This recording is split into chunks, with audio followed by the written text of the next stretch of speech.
दोस्तों नमस्कार, आदाब। मैं शब्बीर मोमिन, आप देख रहे हैं न्यूज़ दर्पण टीवी। दोस्तों, दुनिया में देश को चलाने के दो तरह के सिस्टम होते हैं। राजशाही होती है, लोकतंत्र यानी डेमोक्रेसी होती है। डेमोक्रेसी दुनिया के आधे से ज़्यादा देशों में काम करती है। इसमें हमारा देश भी डेमोक्रेसी का एक बहुत बड़ा देश है। हमारे देश पर राज करने वाला बरतानिया यानी ब्रिटेन, वहाँ भी आम चुनाव होकर संपन्न हो चुके हैं। कंजर्वेटिव पार्टी जो पीएम ऋषि सुनक थे, जो भारतीय मूल के ही थे, अब हार चुके हैं चुनाव। हालांकि वो खुद एक प्रांत से चुनाव जीत चुके हैं, लेकिन उनकी पार्टी कंजर्वेटिव पार्टी चुनाव हार गई है, यानी सत्ता से बाहर हो गई है।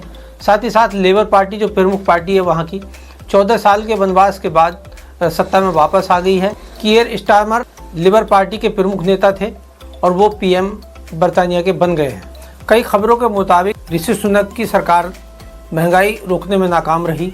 साथ ही साथ नस्ल भेदी झगड़े भी वहाँ देखे गए। कई चीज़ें तो ऐसी देखने में आई कि वहाँ डेंटिस्ट यानी दांतों को डॉक्टर का इतना अभाव था कि लोग अपने हाथों से दांत तोड़ने को मजबूर हो गए।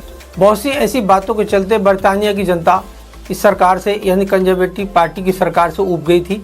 इसलिए उसने मन बनाया कि अब की बार सत्ता परिवर्तन किया जाएगा और वो लेबर पार्टी की प्रमुख जीत हुई, यानी प्रचंड जीत के साथ लेबर पार्टी सत्ता में वापस 14 साल के बाद लौटी है। बरतानिया की संसद में 650 सीटें हैं। 650 सीटों में से 326 सीटें सत्ता पर बैठने के लिए यानी बहुमत के लिए चाहिए, जिसमें लेबर पार्टी को 412 सीटें हासिल कर इतिहास बना दिया है, जबकि 120 सीटों पर कंजर्वेटिव पार्टी सिमट कर रह गई है। बताते हैं पिछले 200 सालों में कंजर्वेटिव पार्टी की एक करारी हार है। अब बात करते हैं जो नए प्रधानमंत्री ब्रिटेन के बनेंगे, कीयर स्टारमर।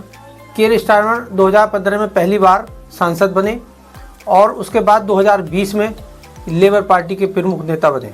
अब देखना यह है कि बरतानिया के प्रधानमंत्री कीयर स्टारमर क्या क्या बदलाव लाते हैं, किन बदलाव की वजह से उन्हें चुना गया है। हालांकि कीयर स्टारमर की जीवन शैली देखें, उनका काम करने का तरीका देखें तो लगता है कि बड़े बदलाव लाने की संभावना है।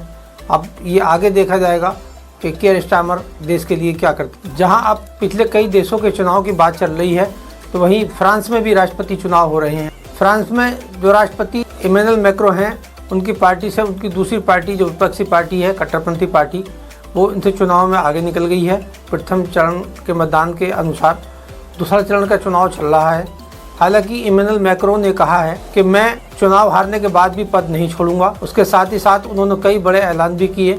फ्रांस में ही भारत की तरह ही 2 सदन हैं। पहले सदन यानी सीनेट कहा जाता है, सीनेट में 348 सीटें हैं। दूसरा सदन जो निचला सदन है उसे नेशनल असेंबली कहा जाता है। नेशनल असेंबली में 577 सीटें हैं। सीनेट के सदस्यों का चुनाव 6 वर्ष के लिए किया जाता है। साथ ही साथ नेशनल असेंबली के सदस्यों का चुनाव सीधे चुनाव 5 वर्ष के लिए चुनाव किया जाता है। अब देखना यह है कि फ्रांस के राष्ट्रपति इमैनुअल मैक्रो जो एक उदारवादी नेता रहे हैं, उसके साथ ही साथ उन्होंने कई बार इसराइल और फ़िलिस्तीन के युद्ध पर भी मुखर होकर बात की है। वो फ़िलिस्तीन के हामी रहे हैं।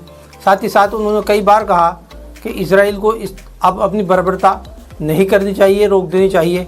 इन बातों का फ्रांस की जनता पर क्या असर होगा? क्या फ्रांस की जनता इमैनुअल मैक्रो को दोबारा राष्ट्रपति बनाएगी या उसके कट्टरपंथी नेता को राष्ट्रपति बनाएगी? ये चुनाव के बाद ही चलेगा पता। कई देशों प्रधानमंत्री राष्ट्रपति के चुनाव चल रहे हैं, हो रहे हैं। वहीं ईरान में भी राष्ट्रपति का चुनाव चल रहा है। पहले चरण का मतदान वहाँ 28 जून को हुआ।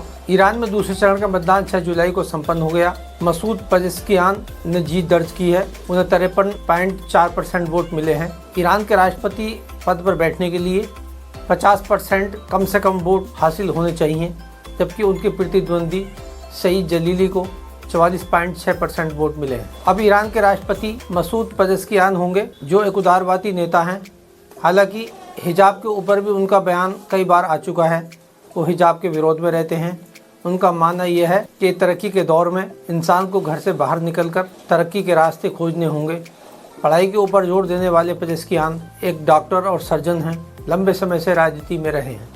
दोस्तों, जहां विदेश की खबरों से अभी आप रूबरू हो रहे थे, वहीं देश की मुख्य खबरें यह हैं कि हमारे टेलीकॉम कंपनियों ने अपने टैरिफ प्लान यानी रिचार्ज के रेट बढ़ा दिए। ट्राई के मुताबिक रिलायंस जियो ने लगभग 20% अपने रेट बढ़ाए हैं, यानी टैरिफ प्लान महंगे किए हैं। एयरटेल ने 15%, वोडाफोन आइडिया ने 16% अपने टैरिफ प्लान के रेट बढ़ाए हैं।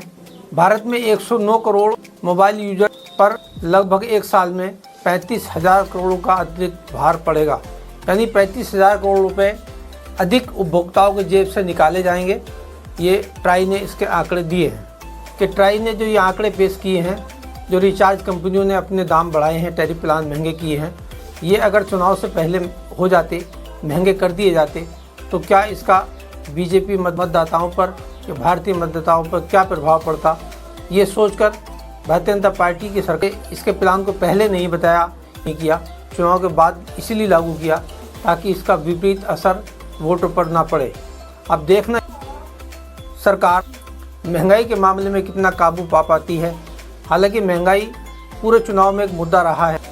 डीजल हो, पेट्रोल हो, गैस का सिलेंडर की बात हो या मोबाइल रिचार्ज कंपनियों की बात हो, इसके अलावा और बहुत सी चीज़ें ऐसी हैं जो आसमान छू रही हैं।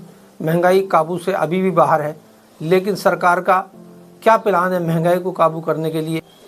दोस्तों, आप अगर चैनल में नए हैं तो प्लीज़ चैनल को सब्सक्राइब, शेयर करिए, लाइक करिए। आपके कमेंट्स का हमें इंतज़ार रहेगा। जय हिंद, जय भारत।